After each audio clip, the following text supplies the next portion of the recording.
Bom, boa noite, pessoal, tudo bem? Agora oficial. Estamos aí para a nossa aula de engenharia de processos, onde hoje estaremos aí mais uma noite juntos. Lembrando que a aula então será gravada e disponibilizada no YouTube. Bueno, vamos aqui abrir nossa aula. Aí, boa noite, Pamela. Tudo bem, Pamela? Vamos compartilhar nossa tela e vamos aí dar início então à nossa aula, ok? Vamos ver aqui, o pessoal já teve alguns comentários. É isso aí mesmo, show de bola. Vamos lá. Bom, pessoal, então o nosso conteúdo já está disponível. Por favor, podem baixar, está lá na plataforma. Nossa aula número 14. Ok? Lembrando que o nosso livrinho de base está aí. Hoje, então, entramos na nossa terceira lei da termodinâmica, né, concluindo aí a nossa caminhada dentro da termodinâmica e todas as operações, principalmente envolvidas, né, no balanço de energia, principalmente, né, mas é óbvio que sem que haja o balanço de massa, né, a gente também não consegue ter um bom resultado energético, tá? Então, muitas vezes, né, o balanço de massa é uma consequência do balanço de energia e vice-versa. Então, hoje vamos trabalhar o capítulo 6, tá bom? Bom, energia e entropia. Bom, o que é isso, pessoal? Isso são conceitos, então, abstratos. Tá? Assim como a gente veio falando aí já desde a primeira aula, a questão da energia, né, das formas de energia. Então, nós pegamos aí, por exemplo, né, pegamos aí o calor, uma forma de energia, né, essa energia também pode ser transformada em trabalho. Bom, trabalho a gente já consegue, né, percebê-lo, notá-lo, senti-lo, né? O calor, propriamente dito, a gente percebe um ganho ou uma perda de calor, muitas vezes indicado, né, por uma diferença de temperatura, mas nem sempre, né? Até porque na aula passada nós vimos que, por exemplo, um sistema em ebulição, ele constantemente está recebendo energia e essa energia está sendo, então, utilizada, está sendo absorvida pela matéria, porém a matéria está mudando de fase, né? No caso, toda a energia ela vai estar voltada à transformação, ou seja, à mudança de estado físico. E isso a gente não percebe por diferença de temperatura. Então, volto a reforçar o que nós falamos na aula passada. Muitas vezes, então, a temperatura ela nos indica, sim, se houve um ganho ou uma perda de calor, mas ela não é uma medida de calor, né? Pode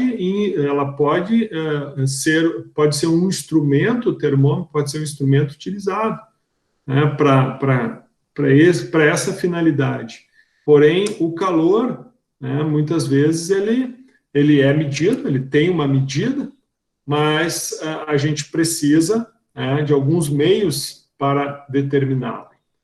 E assim como a gente falou sobre energia, a entropia também entra dentro desse rol, né, onde nós temos aí um conceito idealizado que auxilia, né, a descrição de determinadas observações experimentais.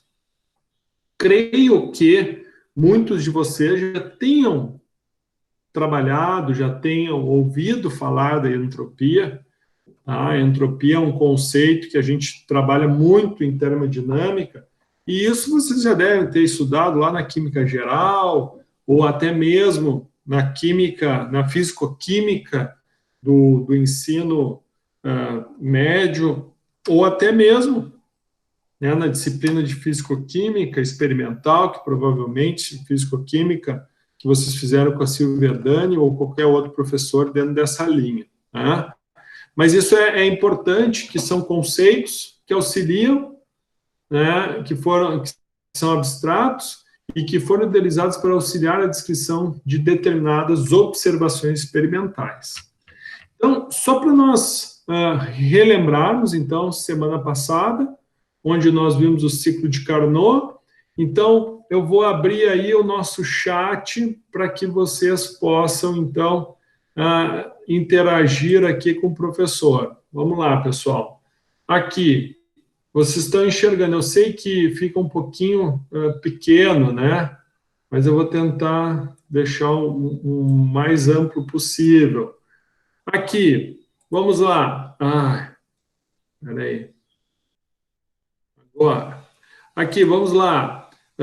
O que vai acontecer aqui? Nós temos, então, uma fonte de calor, height, proveniente de um corpo com uma temperatura height, ou alta.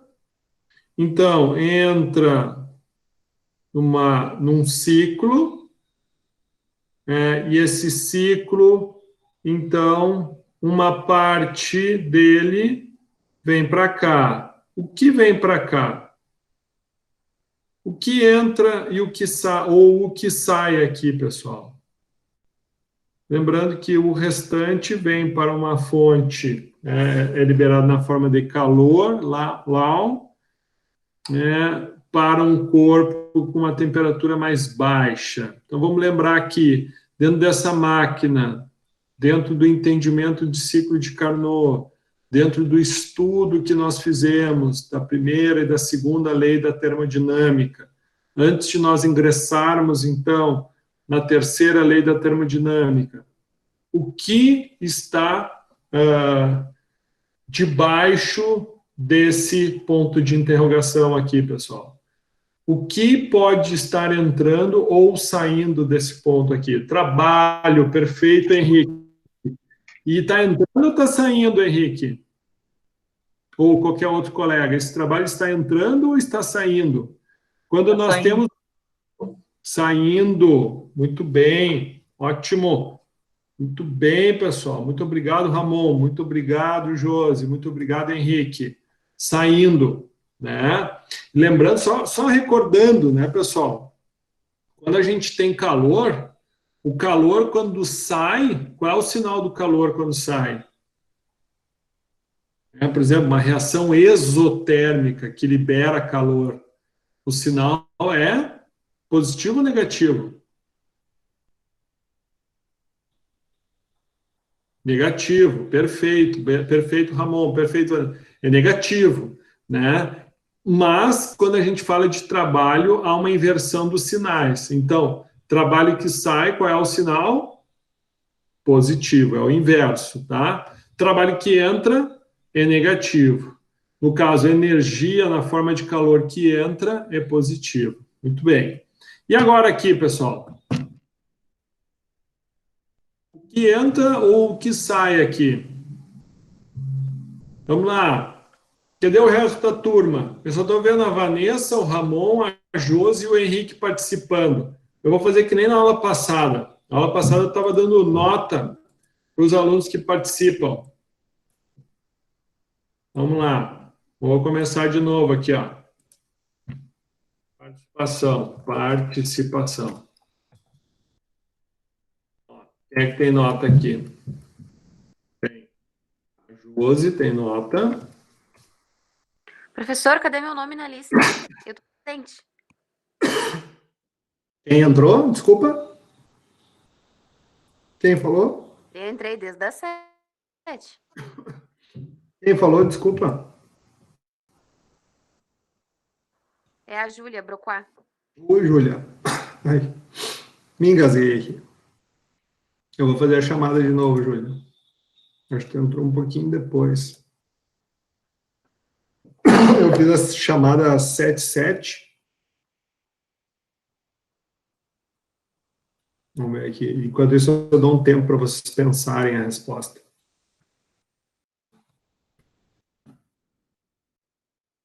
Bem.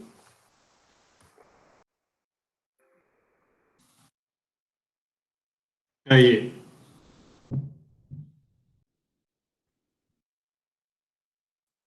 Vamos lá.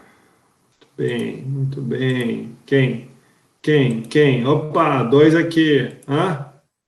Então, quem é que tem as participações aí? Vamos lá. Henrique teve, Henrique está aqui já. A Josi teve participação. Aqui, Josi. Josi, o Ramon teve participação. A Vanessa. A Juliane. Não importa se errou ou se acertou. O importante é participar. Aí, Josi, 2 participação. Vanessa, 2. E a Júlia Brocoá. Muito bem. O resto, pessoal, tá tudo dormindo aí, né? Marco, acordaste, Marco? Marco, velho. Boa, Marcão. Então, vamos ver. Vamos para. Daqui a pouco tem mais rodada aí. Ó, o que acontece aqui?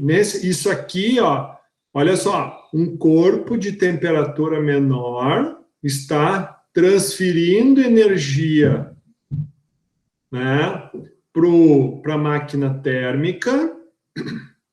Essa máquina térmica, então, dispensa energia ou calor para uma fonte com temperatura mais alta.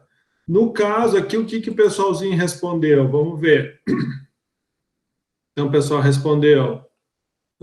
Tá bom, Pamela. Vamos lá. O pessoal respondeu. Entra trabalho? Boa. Trabalho positivo saindo do sistema, Júlia? Entra trabalho. Perfeito. Saindo, Soro. Eu estou pelo celular 13 anos. Não tem problema, Júlia. O importante é participar. Então, aqui, pessoal, realmente, aqui é trabalho que entra. Lembram? Perdão, pessoal. Lembram que aqui, para essa máquina funcionar, ela precisa entrar trabalho, né? Então, no caso, quando entra trabalho, o sinal é negativo. Então, vamos só lembrar aqui, vamos voltar de novo. Essa máquina aqui, dá um exemplo dessa máquina aqui.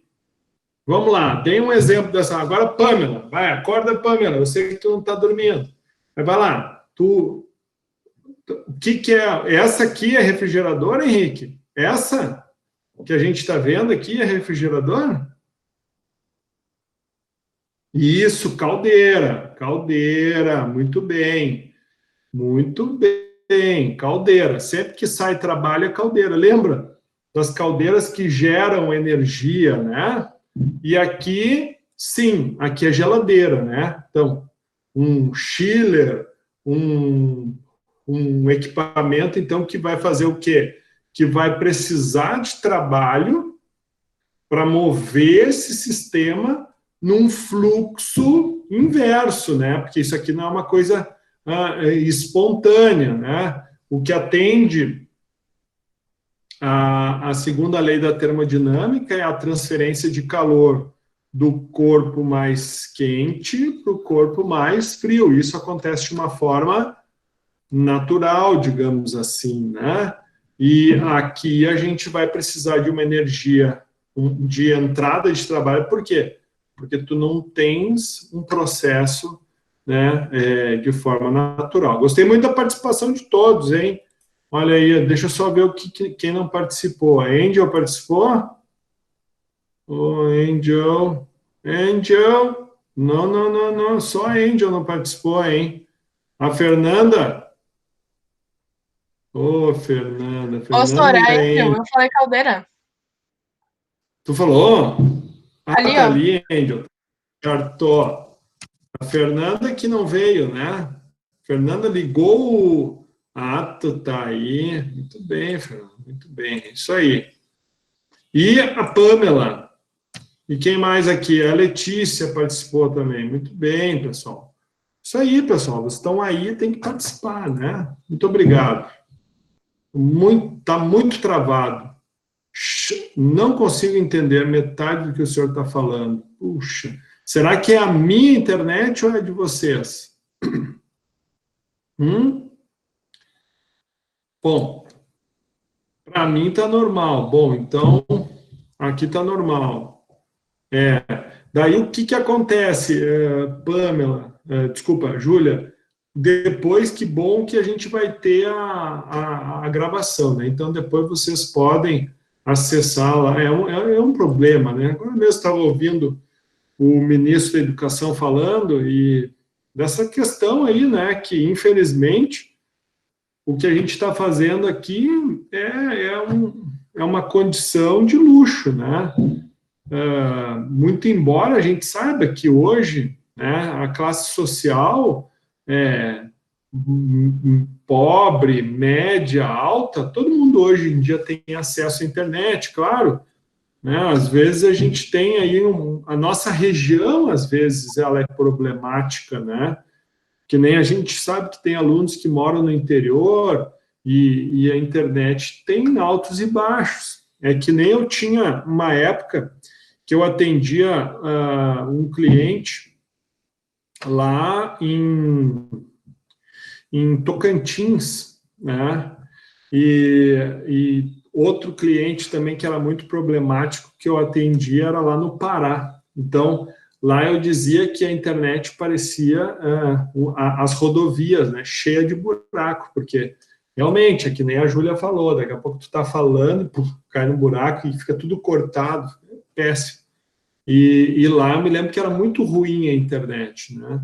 Então, dependendo da região, a internet ela também é problemática. Então, hoje em dia nós temos aí muitas pessoas com acesso, mas infelizmente nem sempre ao vivo, onde demanda uma banda muito larga e uma disponibilidade, às vezes não é uma realidade que todos, né, conseguem ter. Mas para, digamos assim, democratizar ao máximo, o professor está gravando e isso vai ficar registrado depois, caso vocês queiram ter um detalhamento maior, tá? Então, peço desculpas e agradeço principalmente aí pelo empenho de vocês, que a gente sabe que esse ano aí está um ano bem desafiador, mas se Deus quiser a gente vai conseguir superar, né? Bom, então, agora sim, depois que a gente teve essa percepção, essa breve revisão, é muito importante nós entendermos o conceito de desigualdade, faltou um L aqui, de Claus, tá? Essa desigualdade de Claus é ela que vai, né, nos trazer as premissas básicas para que a gente possa, então, compreender um pouquinho melhor a entropia de uma forma mais técnica, né, buscando a teoria para explicá-la. Lembrando que a entropia, assim como a energia, são formas abstratas, né? Muito difícil, quando a gente trabalha com abstração, a gente tem uma dificuldade muito grande, principalmente nós, que somos de uma área exata. Então, quando a gente começa a trabalhar muito, né, com dados abstratos, aquilo às vezes foge um pouco do nosso entendimento. Então, por meio da desigualdade de Claus, a gente vai ter, né, vamos tentar, de uma forma teórica, explicar o que nós temos aqui. Muito bem. Então, só relembrando, então, nosso ciclo de motor reversível, segundo a gente já matou a pau, ele demonstra, né, o ciclo de motor reversível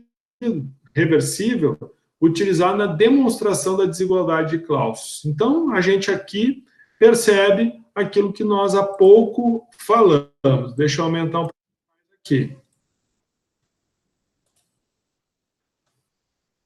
Boa noite, dona Alexandra. Bom, então, se a gente perceber aqui, né? Esse, então, é um motor, tá? Que foi utilizado para demonstração. Bom, o que Clausius apresentou, né? Então, se a gente for olhar o processo aqui, né? Vamos voltar aqui, ó. Deixa eu pegar essas equações aqui para nós fazermos um paralelo aqui.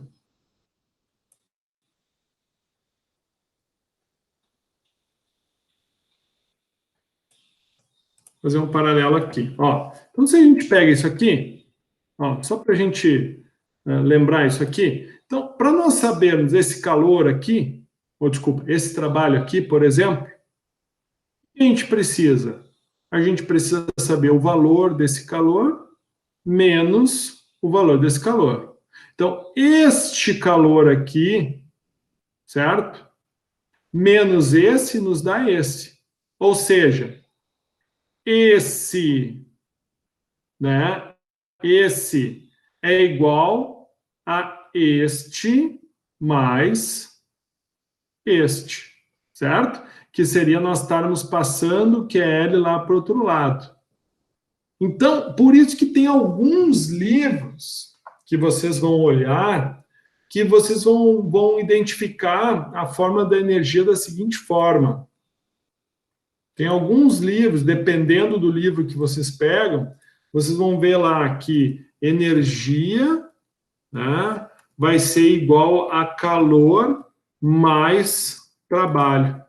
Por quê? Por causa dessa apresentação que eu fiz para vocês agora, que essa energia, ou seja, esse calor aqui, nada mais é do que esse calor mais este trabalho, tá? Então, tem alguns livros que trazem esse tipo de conceito para a definição da segunda lei da termodinâmica, tá? Não é que está errado, mas não é o que nós estamos adotando e não é o que a universidade e o que o ENAD normalmente cobra nos seus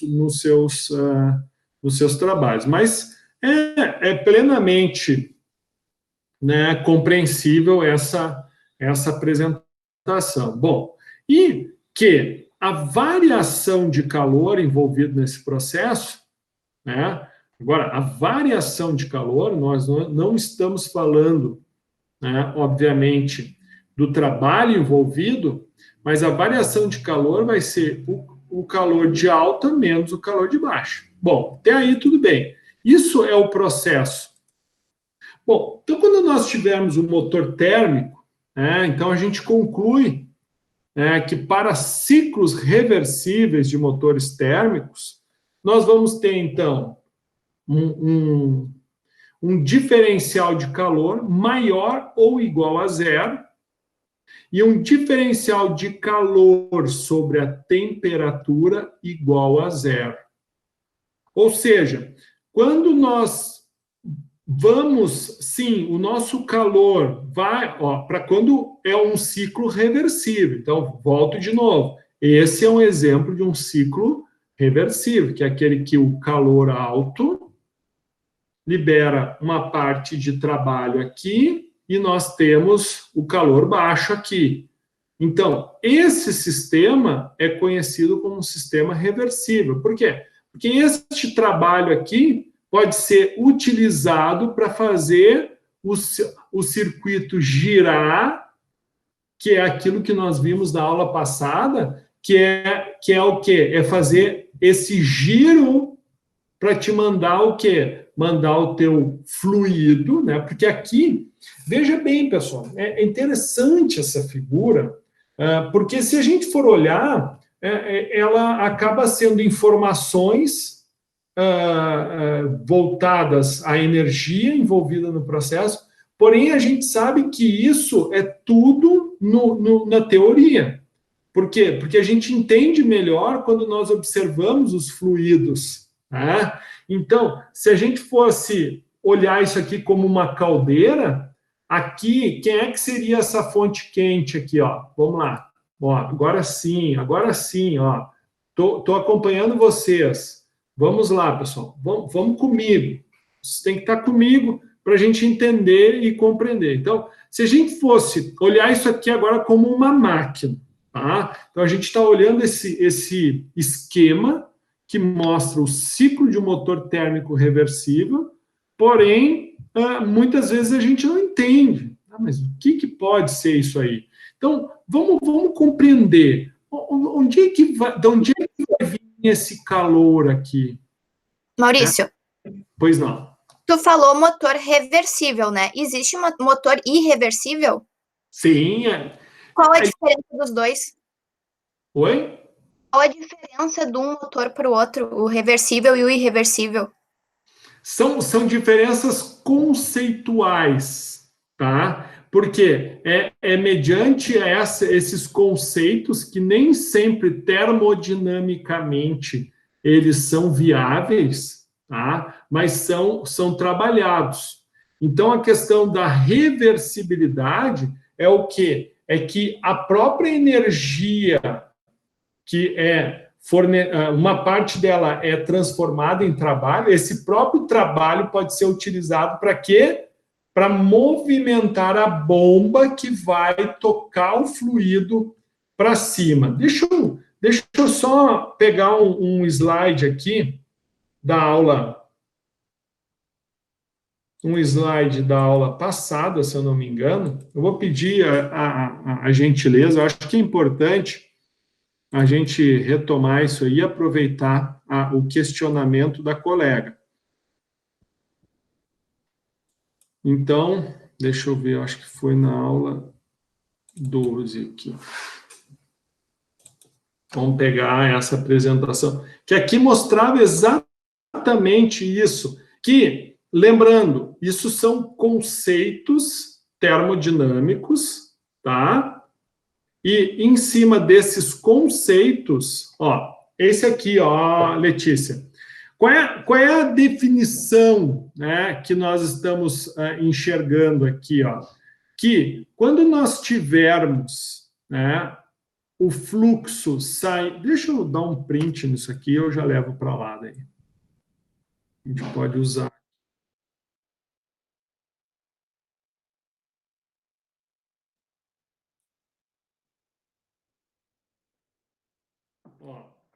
Então, o que nós estávamos vendo aqui, Tá? Isso daqui...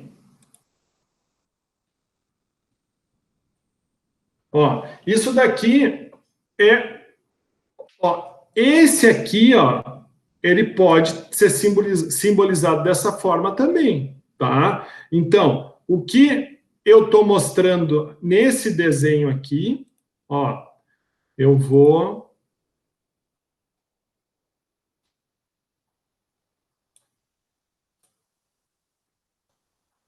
pegar meu giz aqui. Ok, Ctrl C.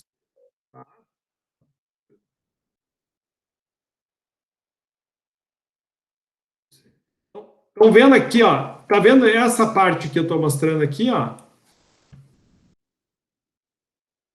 Quando eu venho para cá, isso está simbolizado aqui, certo?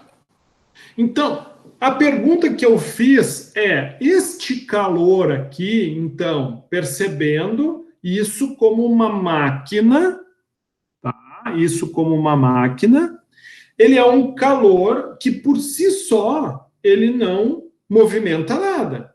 Então, esse calor vai ter que ser absorvido por um fluido. Daí, o total sentido nessa figura. No caso, esse calor aqui, ele é advindo da onde?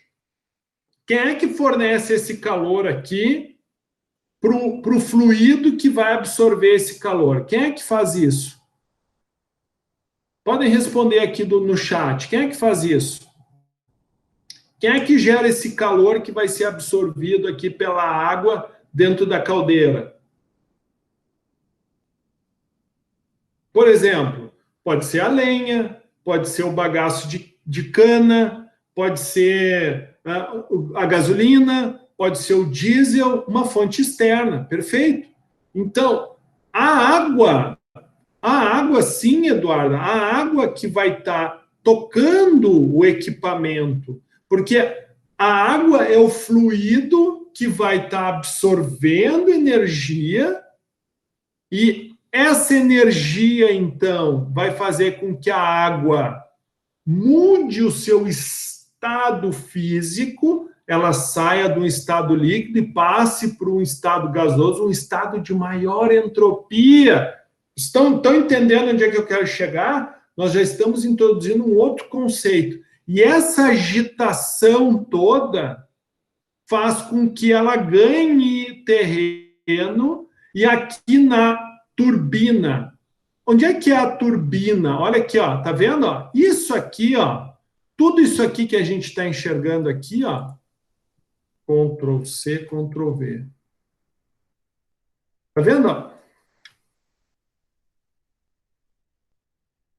Tudo isso aqui que nós estamos enxergando aqui, ó, é o que nós estamos simbolizando exatamente com esse símbolozinho aqui no meio.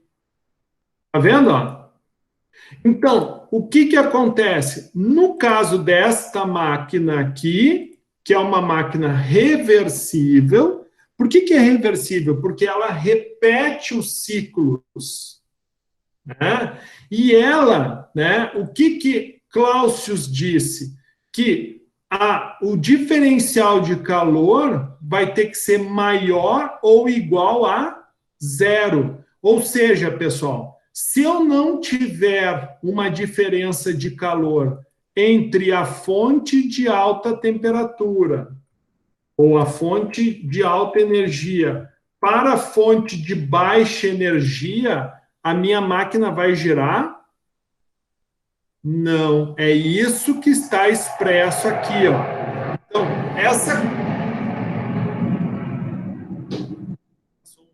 gato agora aqui. Então, esta diferença de calor tem que ser maior ou igual a zero para que tu tenha ciclos reversíveis de motores térmicos. Um exemplo de um motor térmico, uma caldeira. E que a diferença dessa energia, desculpa, a diferença desse calor em função da temperatura seja igual a zero, certo? Bom, assim concluímos que para todos os motores térmicos irreversíveis, agora respondendo à pergunta da Letícia, um conceito teórico, tá, Letícia? Então, agora sim, o que nós enxergamos aqui, ó? Nós enxergamos que a condição de diferença de temperatura, de calor maior ou igual a zero é a mesma. Porém, a nossa diferença está na relação da diferença de calor em função da temperatura, aqui ser menor do que zero. Então, sempre teremos motores térmicos irreversíveis quando ΔQ sobre T for menor que zero, ou seja, um valor negativo. Isso para motores térmicos. Então, quando nós tivermos agora uma condição, veja, pessoal, nós ainda estamos falando de motores. Porém, antes o que nós tínhamos? Um motor térmico reversível. Agora nós temos um ciclo de refrigeração reversível utilizado na demonstração da desigualdade de Clausius. Então, veja, também é um motor, só que esse aqui é um motor de refrigeração.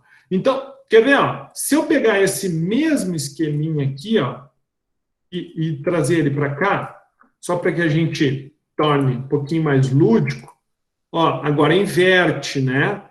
Agora aqui, ó, Ctrl C,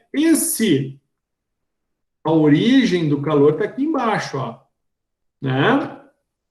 Então, para que esse calor saia de uma fonte de energia mais baixa, olha aqui, ó, para que esse calor, então, saia, desse reservatório de baixa energia, ou seja, para que esse calor saia de dentro, ele saia do alimento dentro da geladeira, né? Que é um ambiente que tem que ser isolado, porque senão o calor externo acaba entrando e causando um excessivo uso de trabalho. Então, para que isso aconteça, eu preciso, né, do trabalho externo, né? Ou seja, aqui ele entra como um trabalho negativo, para que essa minha maquininha aqui, para que essa minha maquininha, da mesma forma que eu tenho aqui, só que a minha máquina vai girar no sentido contrário. Antes eu tinha primeiro a turbina gerando, para depois a bomba fazer dar o ganho de pressão. Agora, o que eu tenho aqui? Agora eu tenho o motor necessitando, o motor que é a bomba, né? Necessitando absorver essa energia. No caso aqui, a gente vai ter um compressor ao invés de uma bomba, né? Para que, sim, eu consiga retirar calor de baixa energia, né? Uso trabalho na máquina e forneço esse calor retirado para o ambiente, né? E para que isso, então, aconteça,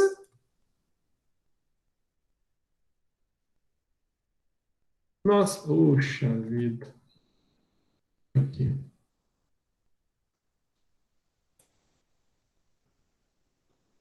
Para que isso, então, aconteça, é o que nós vamos acompanhar aqui da mesma forma, né? Então, ok, papai. Então, a mesma dinâmica, tá? Antes, nós falamos de quê aqui, Nós falamos de um motor térmico. Agora, nós vamos falar de um motor de refrigeração.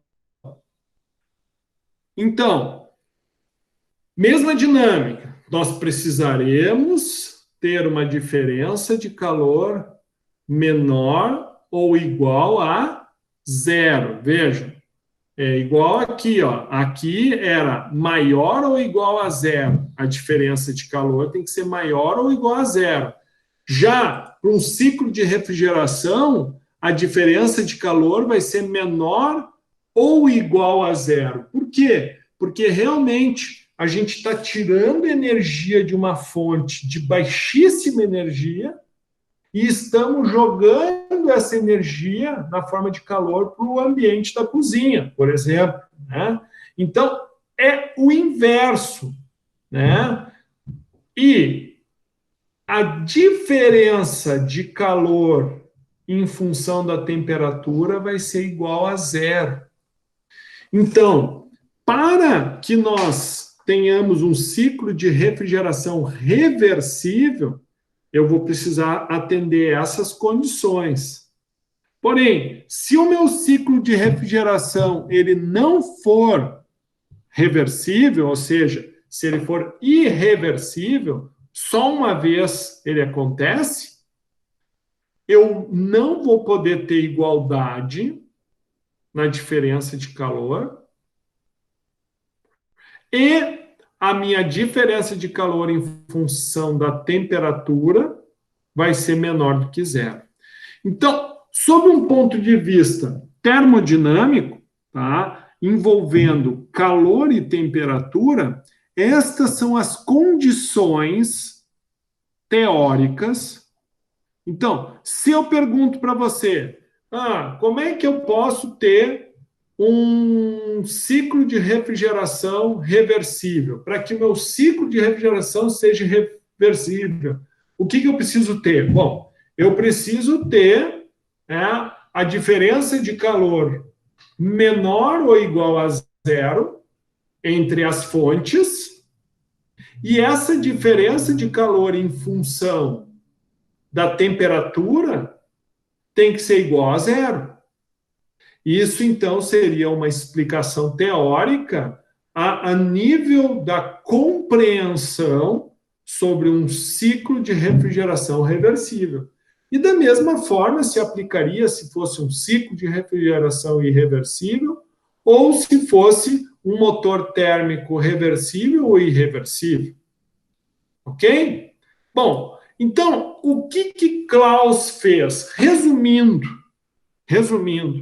consideramos todos os ciclos reversíveis possíveis, ou seja, com ΔQ maior ou menor que zero, lembrando aqui, ó, reversível maior que zero ou igual, irreversível menor ou igual que zero. Então, ele usou esse símbolo aqui, ó, ΔQ maior, igual, menor que zero.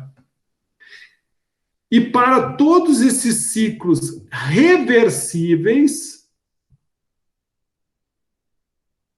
ΔQ em função de T é igual a zero. Então, se a gente olhar aqui para refrigeração é zero, e aqui para motor térmico é zero.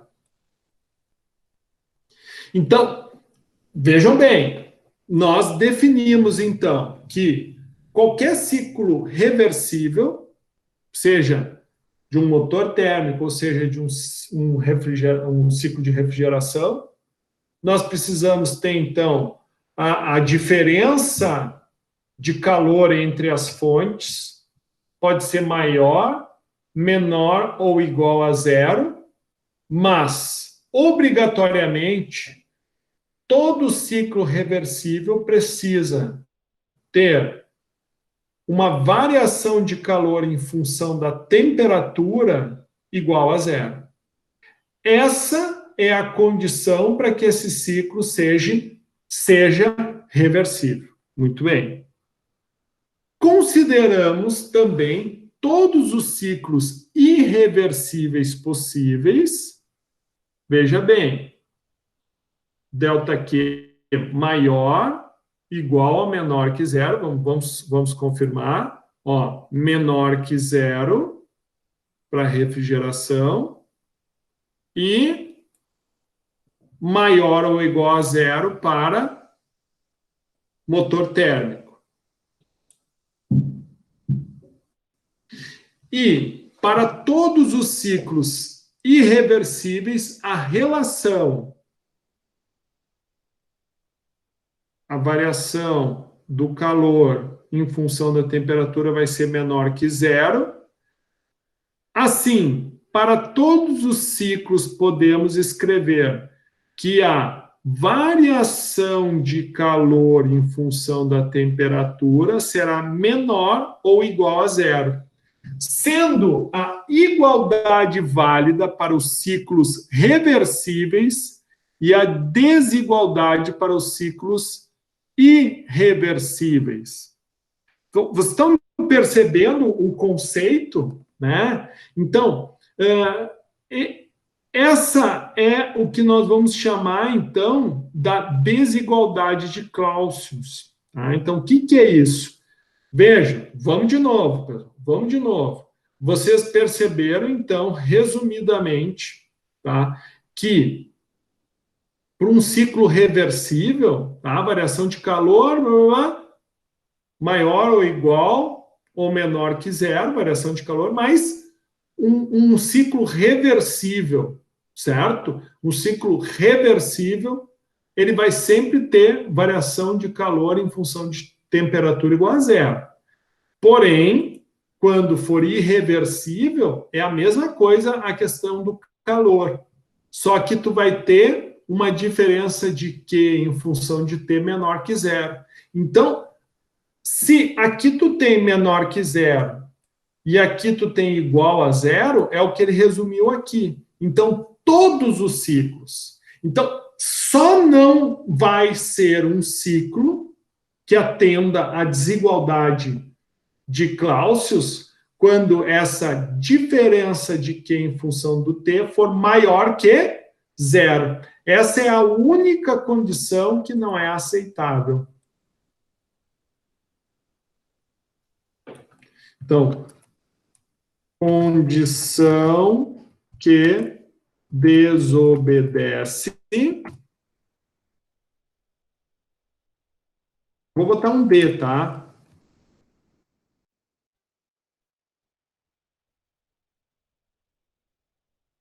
Certo, pessoal?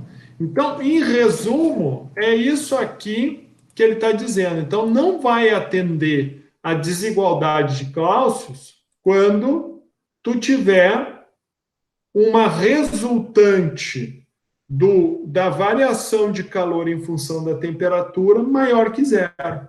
Então, se tu tiver valores iguais a zero ou menores que zero, atenderam. Mas qual é a importância disso? Bom, vejamos nesse exemplo aqui. Então, ó, nós temos ali um vapor saturado, né, a 0,7 megapascal, certo? Esse calor, vapor saturado, isso quer dizer o quê, pessoal? Que ele não tem água, né? Ele está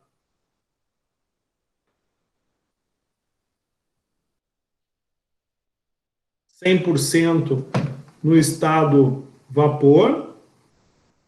Esse, então, vapor saturado entra na turbina, obtém-se, então, um trabalho, né, positivo aqui, está saindo. Essa turbina, então, né, vai obter em torno de 90% de vapor na saída e 10% de líquido, mas veja que de 700 quilopascais, ou 0,7 megapascal, nós passamos a ter 15 quilopascal. Bom, depois que passa pelo condensador, note, a pressão permanece a mesma, porém, nós temos o quê? Uma redução do título, ou seja, em torno de 10% ainda está no estado vapor e 90% já no estado líquido.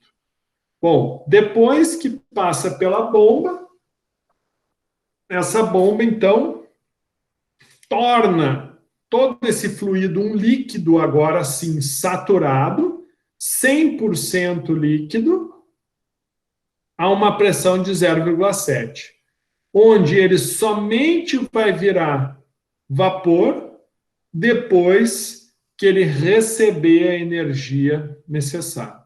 Então, a instalação de vapor simples utilizada para demonstrar a desigualdade de Clausius. Então, este é um sistema que, se nós formos... Como é que eu posso saber se ele vai ou não atender a desigualdade de Clausius? Pessoal, é muito simples. É só nós checarmos essa informação aqui, ó. Concorda comigo? Se ΔQ em função de T for menor ou igual a zero, a desigualdade de Clausius foi atendida. Então, o que a gente vai fazer aqui? Vamos fazer então, essa busca aí para nós, então, fazermos aí os nossos cálculos. Então, lembrando, né, o H2 aqui, ó, do ponto 2, vai ser igual ao H vapor, né, que nós vamos buscar onde esses... Ó, quero a participação da turma. Onde é que a gente pega essas informações? Por que é importante nós sabermos, né, aqui da variação da pressão? Por que é importante nós sabermos a pressão, o título? Porque onde é que nós vamos pegar esses valores de entalpia, pessoal? Boa, agora bombou. Show de bola, Ramon, Eduardo. Ramon é rápido no gatilho, hein, Ramon? Boa. Isso mesmo, muito obrigado. Nas tabelas, aquelas que vocês já estão trabalhando e é naquelas que vocês têm que fazer as buscas, tá? Então, assim, o que nós temos que fazer? Buscar, então, a entalpia 2 vai ser igual a entalpia de vapor.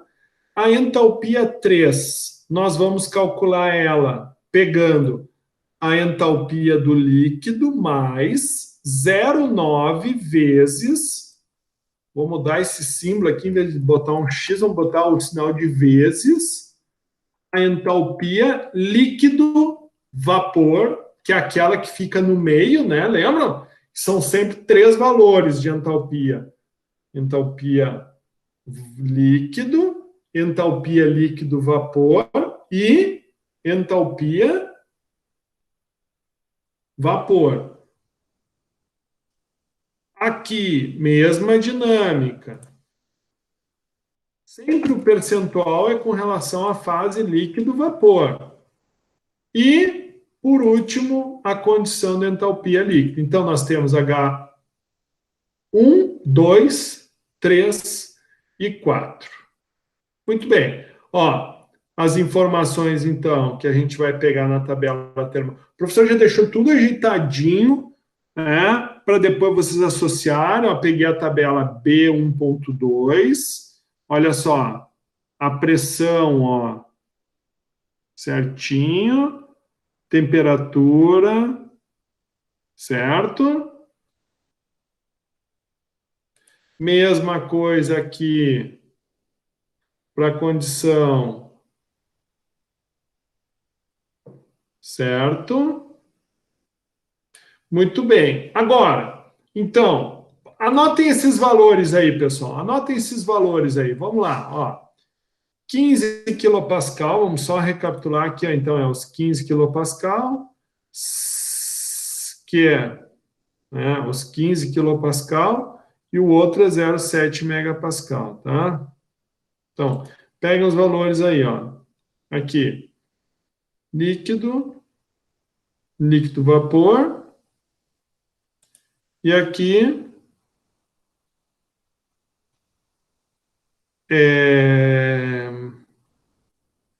vapor, líquido-vapor, vapor, líquido-vapor.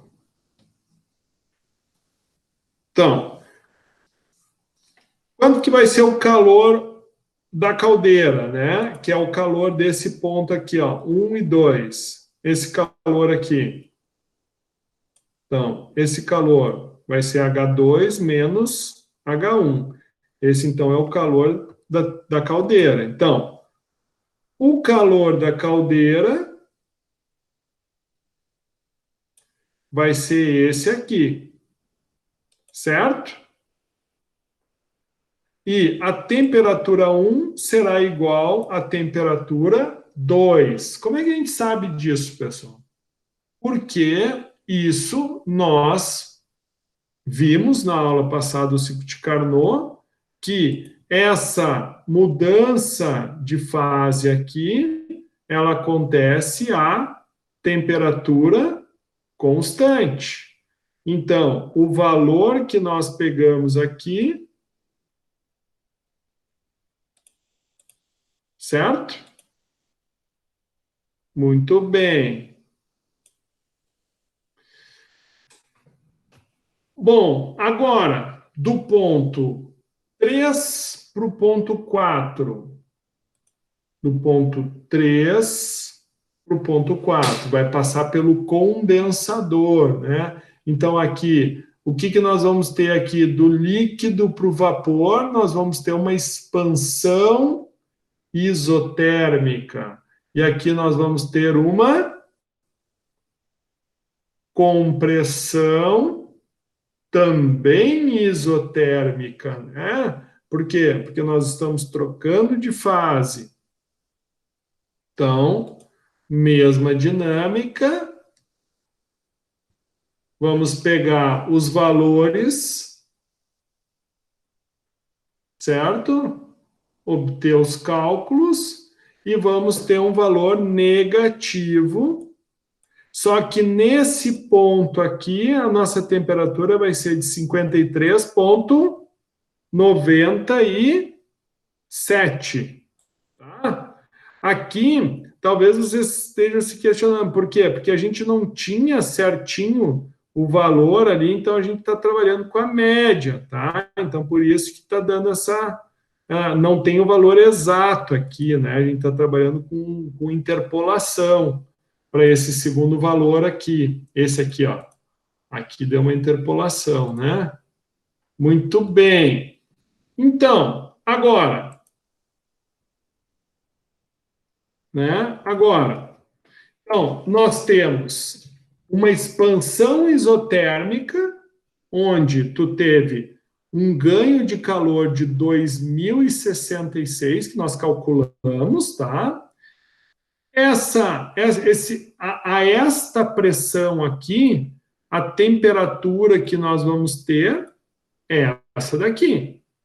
Lembrando que a temperatura daqui para cá vai ser a mesma. Por quê? Lembra que nós trabalhamos lá na aula passada sobre o ciclo de Carnot, que toda expansão isotérmica ela mantém a temperatura? Então, é exatamente isso que aconteceu. Bom, então o que vai acontecer? Expansão isotérmica, depois expansão adiabática, sem troca de calor, né? Depois, aqui, ó, o que nós vamos passar? Do ponto 3 para o ponto 4, nós vamos, então, ter a compressão isotérmica. E daí nós calculamos ali que na compressão isotérmica houve o quê? Uma perda de 1898.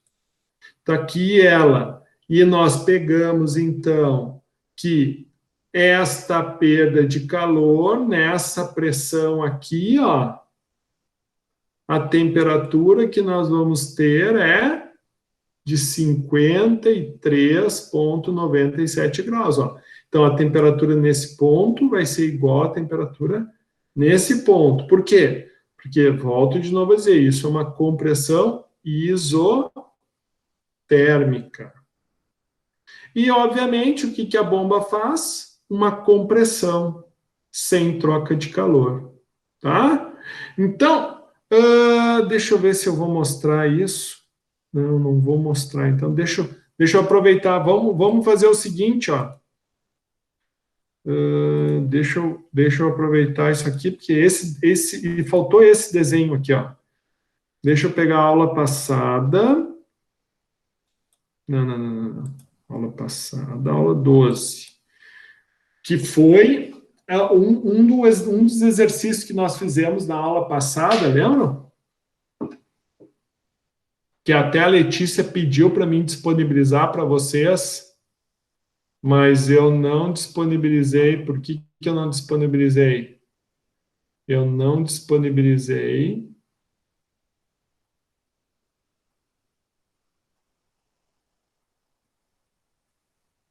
Que eu deixei para vocês fazerem, lembram?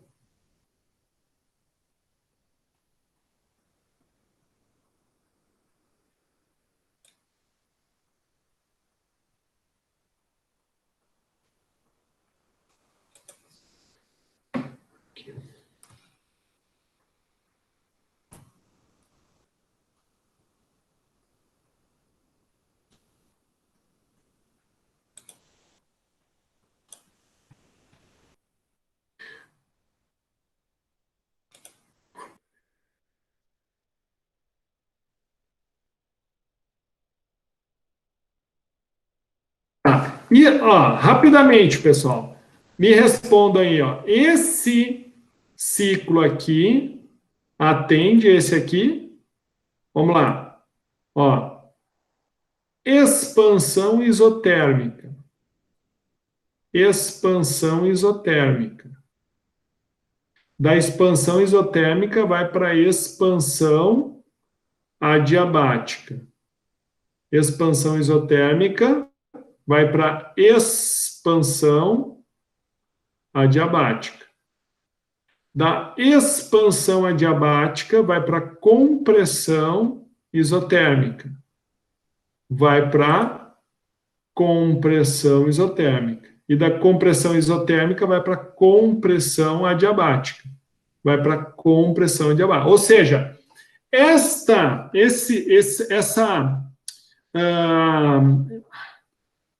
esse diagrama pressão em função de V atende esse motor térmico.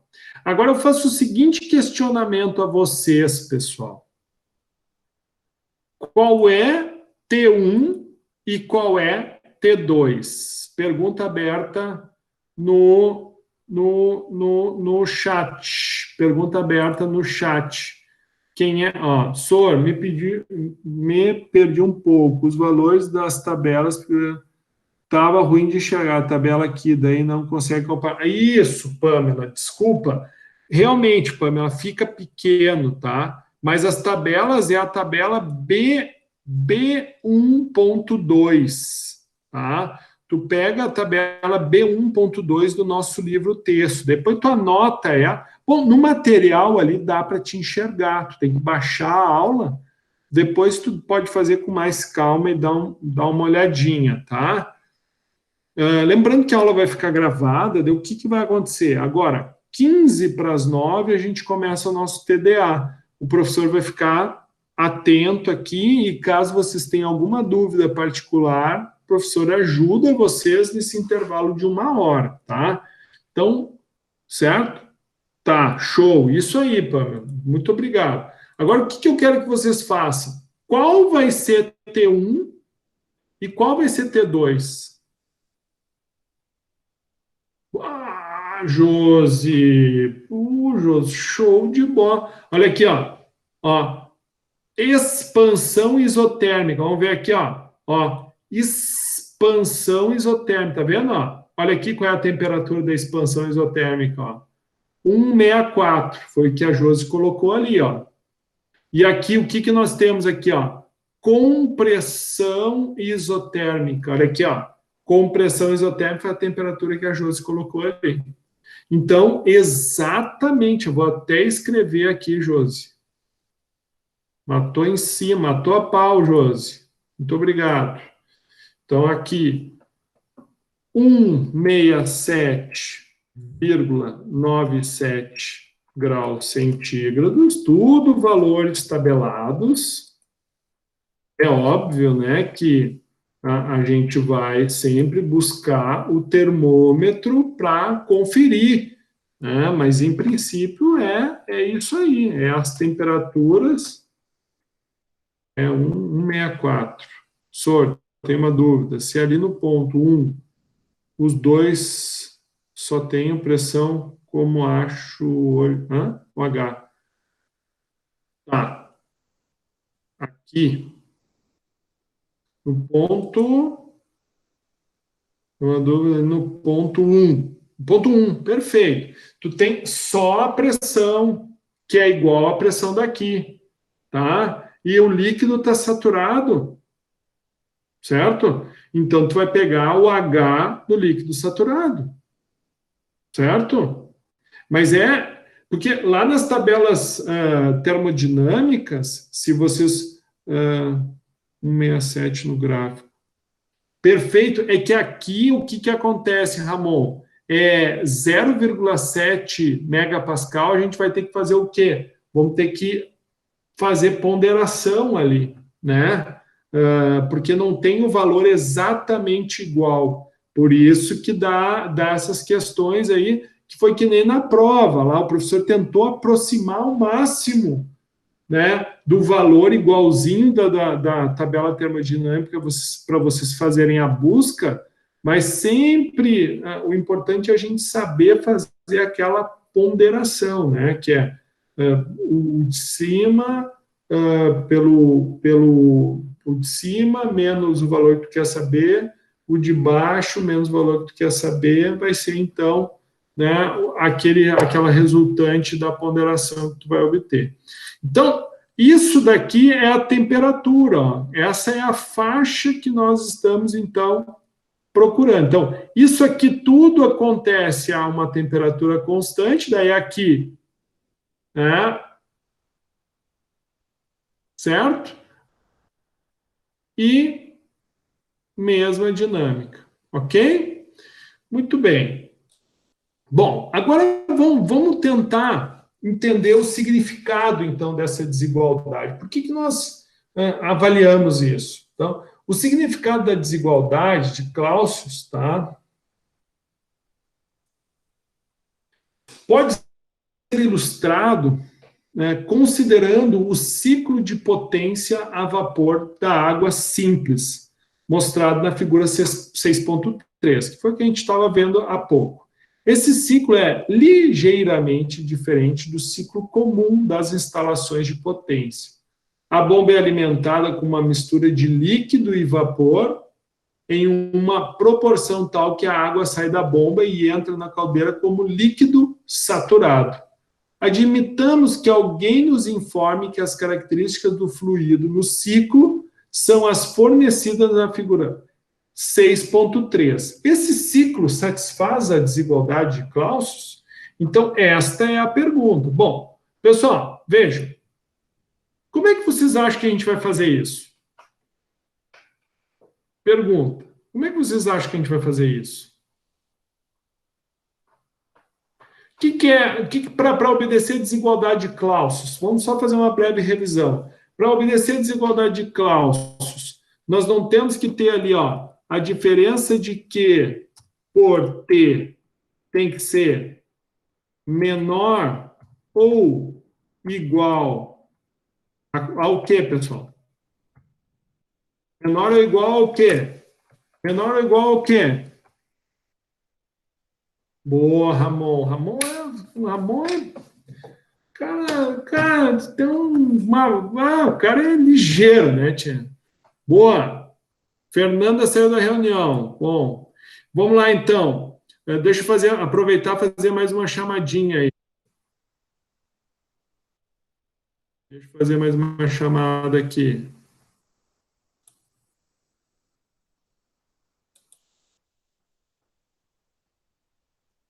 Depois eu compartilho lá com você, só que agora a gente está fazendo a chamada em tempo real, tá, pessoal? Ctrl C.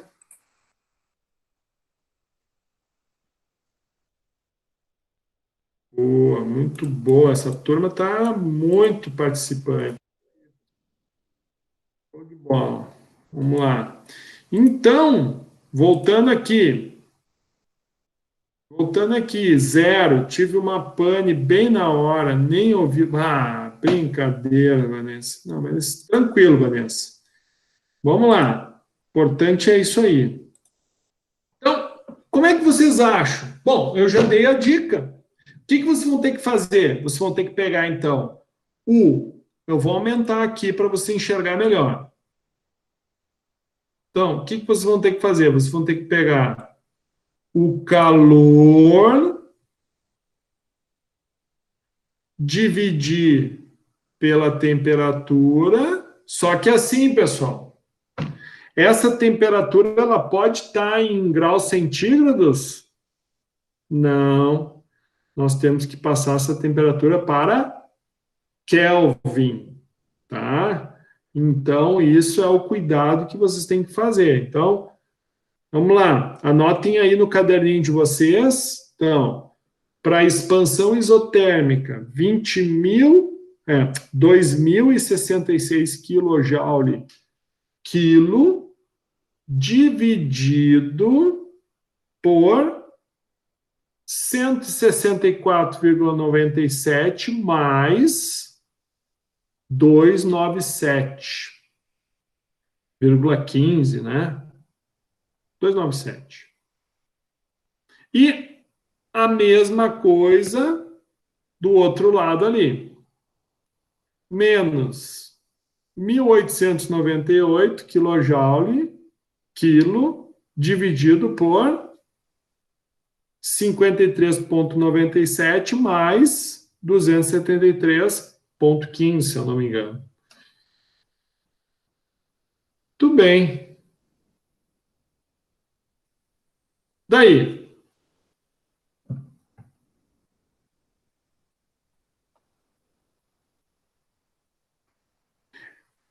Então, a resultante disso, tá? Para nós termos a integral cíclica da diferença do calor em função da temperatura, é nós somarmos as duas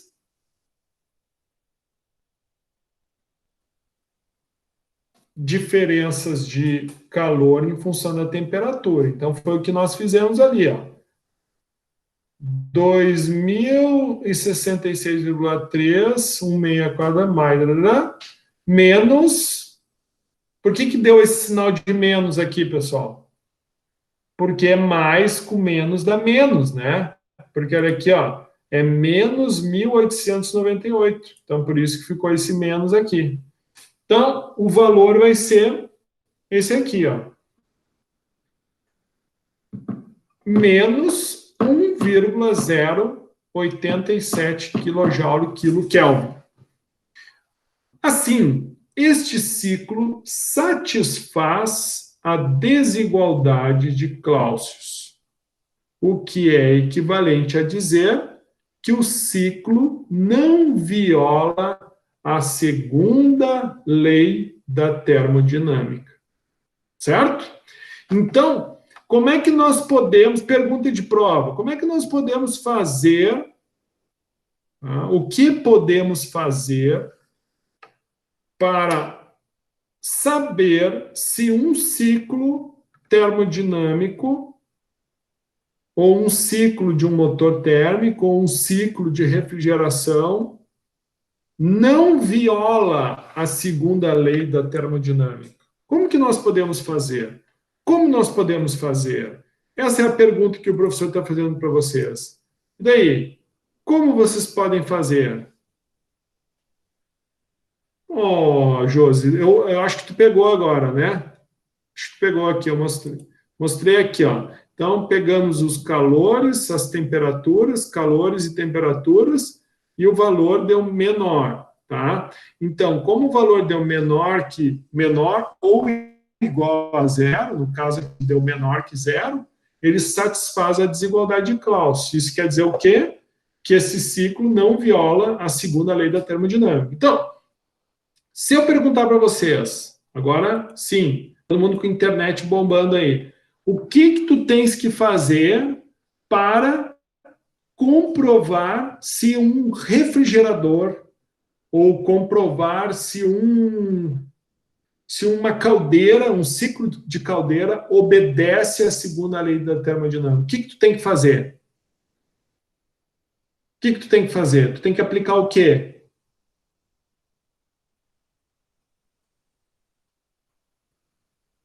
Isso aí mesmo. Boa, Ramon. Então, tu tem que avaliar isso aí. A diferença de calor da expansão isotérmica mais a diferença de calor da compressão isotérmica, né? Olha que resumo, né? Bom, gostei desse resumo. Vou até escrever aqui, então. Então, para sabermos, então,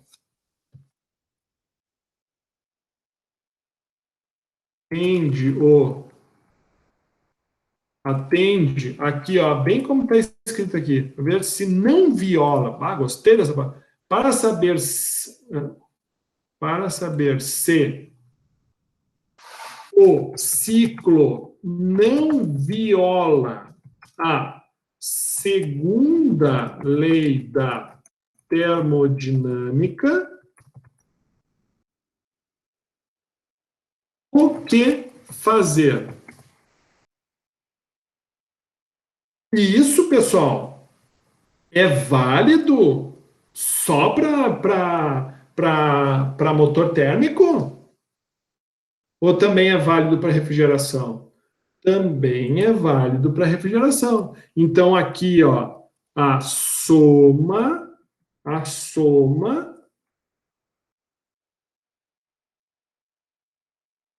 obter a resultante da soma Tá. O calor envolvido na compressão. Tanto faz, pode ser compressão e expansão, tá? Compressão isotérmica é obter o resultado da soma do calor envolvido na compressão isotérmica dividido pela temperatura de compressão e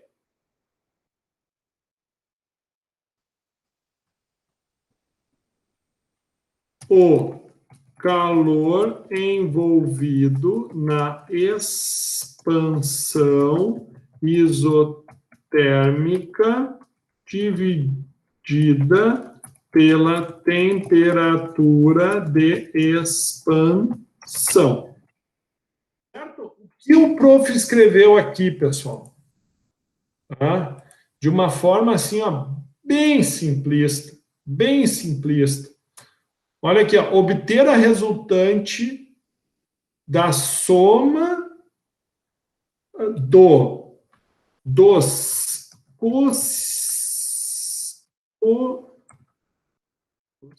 quocientes do calor envolvido na compressão isotérmica pela temperatura de compressão e do calor envolvido na expansão isotérmica pela temperatura. Então, é obter a resultante da soma dos quocientes do calor envolvido na compressão, ponto e vírgula, e do calor envolvido na expansão. Ficou claro isso aí, pessoal? Bombom? Bombom? Ficou claro isso aí?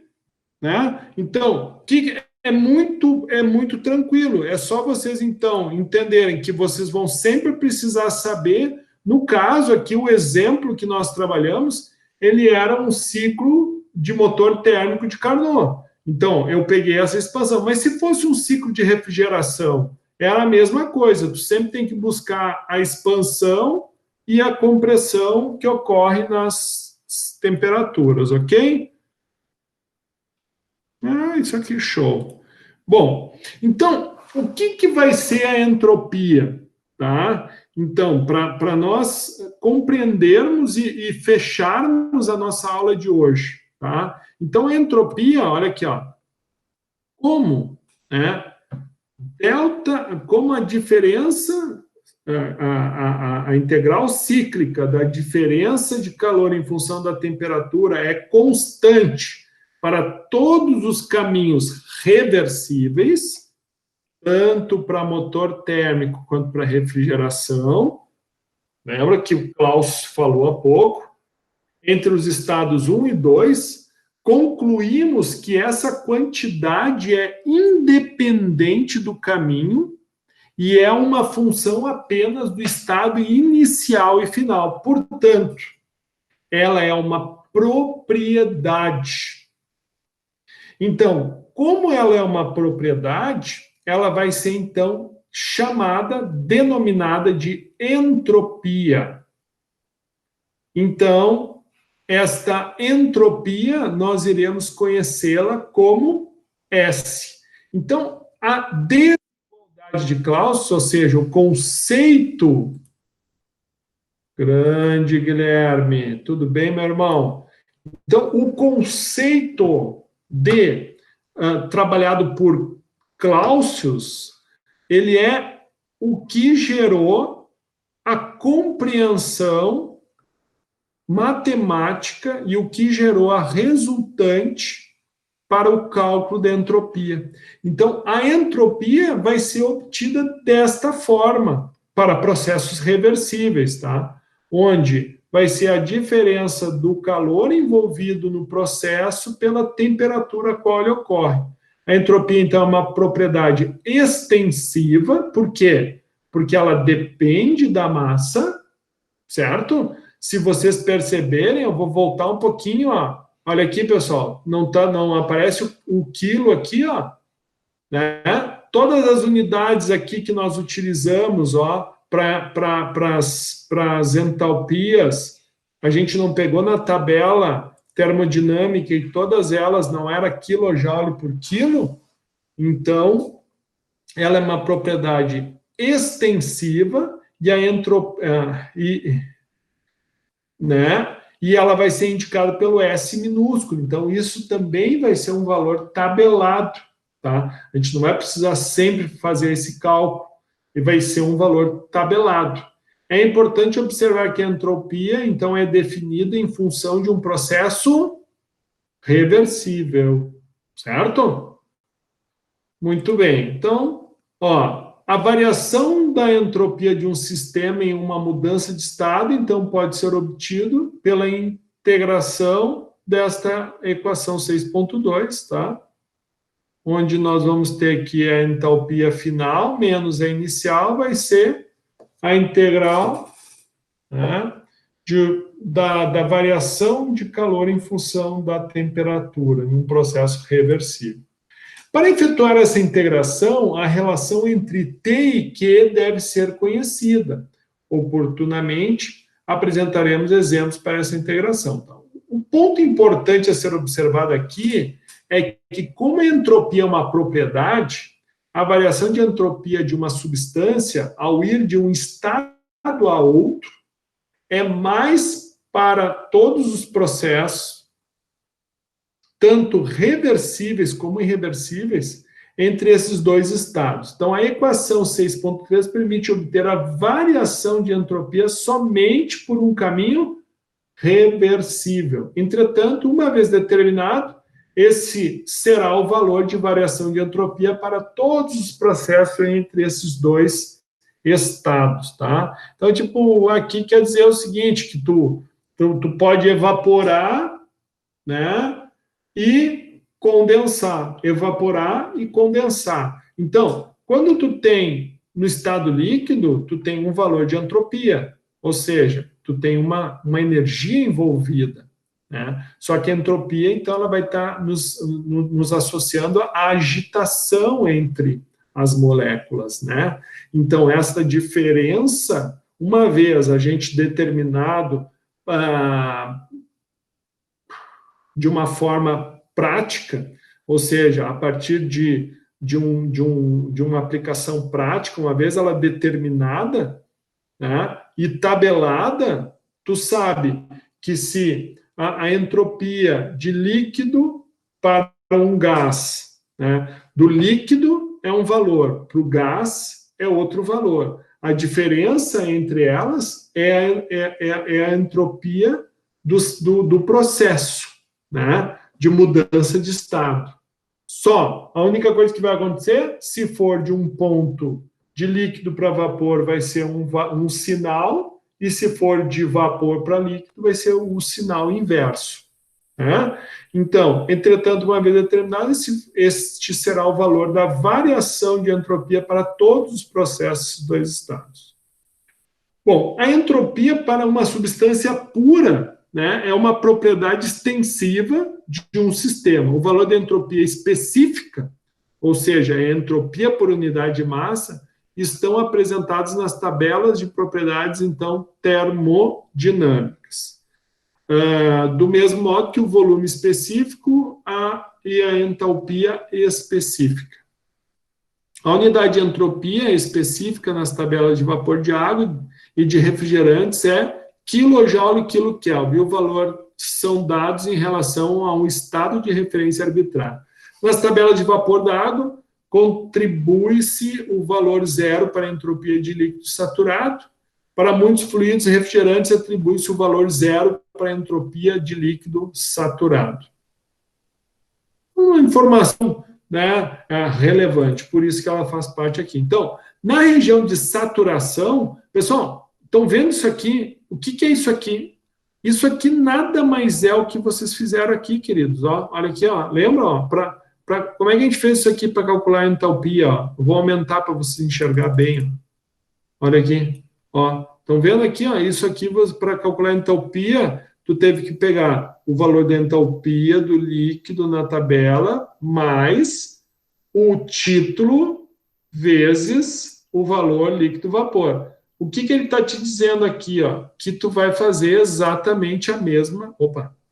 que tu vai fazer exatamente a mesma coisa, ó, certo?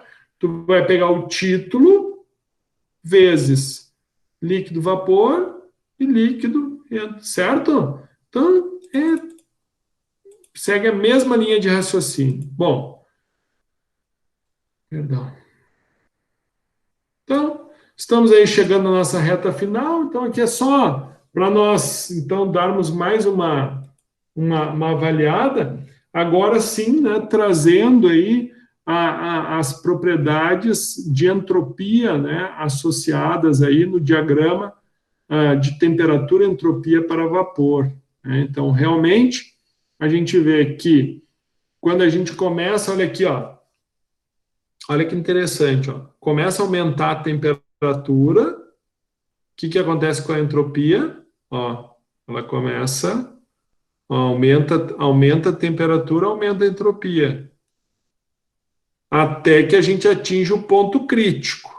Tá? Quando a gente atinge o ponto crítico, então a gente tem, né, uma redução aqui da temperatura, né? Aqui é a fase de divisão entre a fase líquida e aqui nós vamos ter a fase vapor, né? E tu vê, ó, o título de 90% está nessa linha. Olha aqui, quando a gente atinge, ó, o ponto crítico, a gente tem uma questão muito interessante, né? Tu vê, tu não tem ponto crítico, tu na realidade não sabe qual é o estado que tu tem, se é líquido, se é vapor, né? Então, na realidade, é uma mistura de todos os estados aqui de uma forma bem intensa. Ok, aqui então é outro gráfico de entalpia em função da entropia para diferentes pressões, vapor saturado, líquido, né, os diagramas. Um processo de entropia constante é chamado de um processo isotrópico, assim como um processo de temperatura constante é isotérmico, sem troca de calor é iso.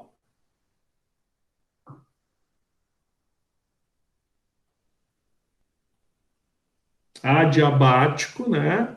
A pressão constante isobárico, né? E aí a gente vai tendo os termos, né? Aqui, o ciclo de Carnot, né? Esse ciclo de Carnot, olha que bacana esse ciclinho aqui, pessoal, ele está bem quadradinho, ó, né? Com relação à entropia, né? Então, pá. Ó, do Low para o High, do High para o Low. Então, aqui nós temos ciclo, ó, o que entra trabalho, e tem uma fonte de calor baixo, uma fonte de calor alto, e aqui no caso sai trabalho. Então, aqui nós temos um ciclo de motor térmico e aqui um ciclo de refrigeração. Certo? Muito bem. Então, aqui, vamos só fazer esse exemplo aqui e já vou liberar vocês para fazer o TDA. Então, o fluido de trabalho utilizado em uma bomba de calor que opera segundo o ciclo de Carnot é o R134A. A temperatura do fluido refrigerante no evaporador da bomba de calor é de 0 graus. 0 graus. O fluido deixa o evaporador como vapor saturado. A temperatura do fluido refrigerante é 60 graus no condensador da bomba de calor. E o fluido deixa o condensador como líquido saturado. Então, vamos de novo. Ó. A temperatura do fluido refrigerante no evaporador da bomba de calor. Então, é lá dentro do refrigerador, digamos assim. Então, lá ele está evaporando. Então, quando ele evapora, a gente está mudando de estado. Se tem mudança de estado, tem absorção de calor. E essa absorção de calor, em virtude da mudança de estado, ocorre a temperatura constante, 0 graus. Agora, o que nós temos aqui? Nós vamos ter, então, a condensação. Então, depois que o fluido ele absorve calor, ele precisa dispensar esse calor dele para poder para poder novamente entrar no refrigerador e cumprir a função dele. Então, o fluido refrigerante, quando ele expande dentro do refrigerador, ele absorveu o calor do alimento. Então, ao absorver o calor, ele faz essa expansão isotérmica, no caso, isotérmica a 0 graus centígrados, certo? Então, essa expansão isotérmica, daí, esse fluido, então, expandido, ele vai o quê? Ele vai para o compressor, e daí lá no compressor ele vai ser, então, comprimido. Não, perdão, aqui, ó. Daí sim, não, perdão, falei besteira. Daí, uma vez, então, esse fluido, né, expandido, ele vai para onde? Então, o fluido, a temperatura do fluido refrigerante é, então, 60 graus. No condensador, né? Então, ele sai de dentro do refrigerador e daí ele vai para o compressor, tá certo? Ele vai para o compressor, daí lá no compressor, então, ele vai ser comprimido, né? Ele vai estar um gás sob pressão, porém, o processo de compressão faz com que aumente a temperatura dele. Então, ele vai a 60 graus. Então, esse fluido comprimido a 60 graus, ele entra, então, no condensador. E lá no condensador, então, ele troca de estado. Então, para ele trocar de estado, não altera a temperatura, mas sim a perda de calor. Então, é isso que acontece.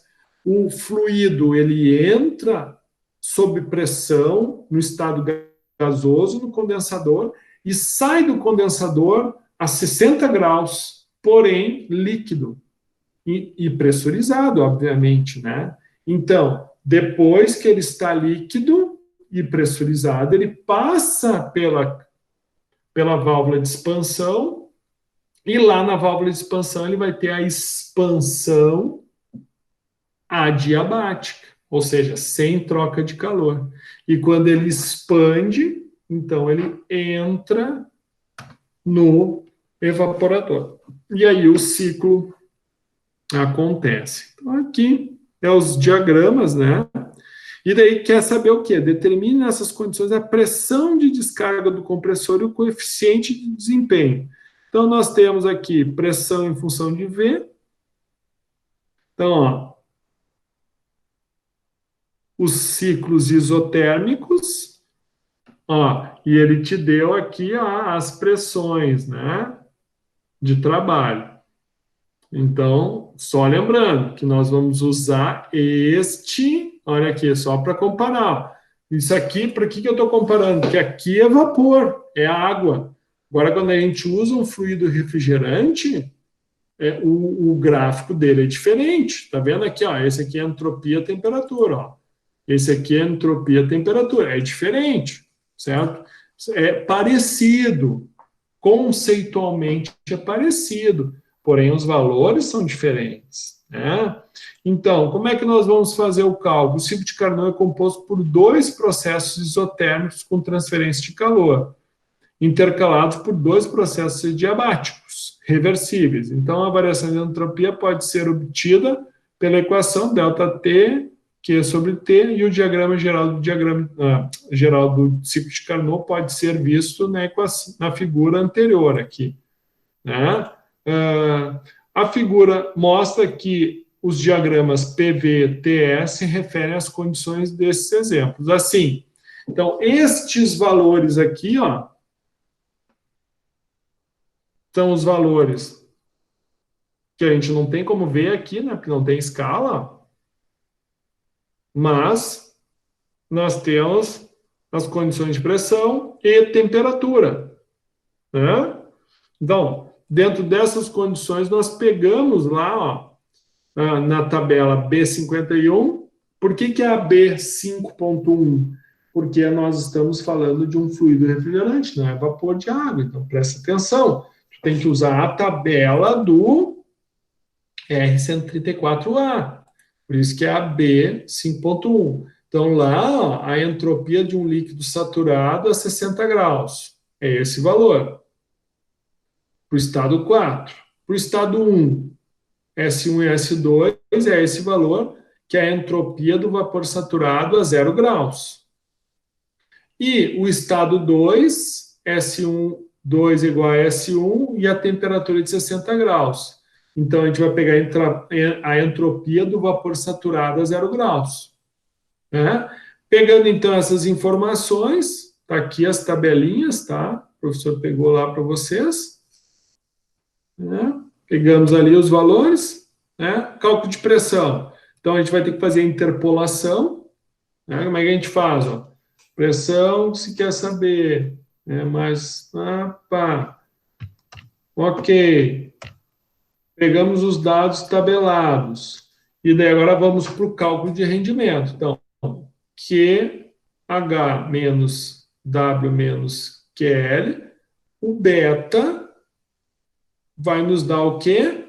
O que nós queremos saber. O beta é o rendimento, tá?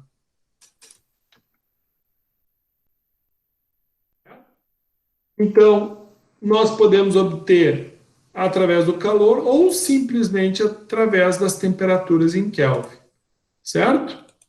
Então, é isso que é feito, ó. A interpolação das pressões e aqui, né, a obtenção do valor simplesmente por comparação das temperaturas em Kelvin. Ok? Muito bem, pessoalzinho. Então, assim, ó, vamos fazer o seguinte agora. Vamos dar uma... Vou parar por aqui, tá? Isso aqui, vamos deixar esse segundo exemplo para a gente trabalhar na próxima aula. Tá? Paramos nesse aqui. E vamos, então, finalizar aí a nossa gravação. Tá? Espero que tenham gostado. E agora a gente segue, então, para o nosso TDA, que vai estar muito legal. Muito bem.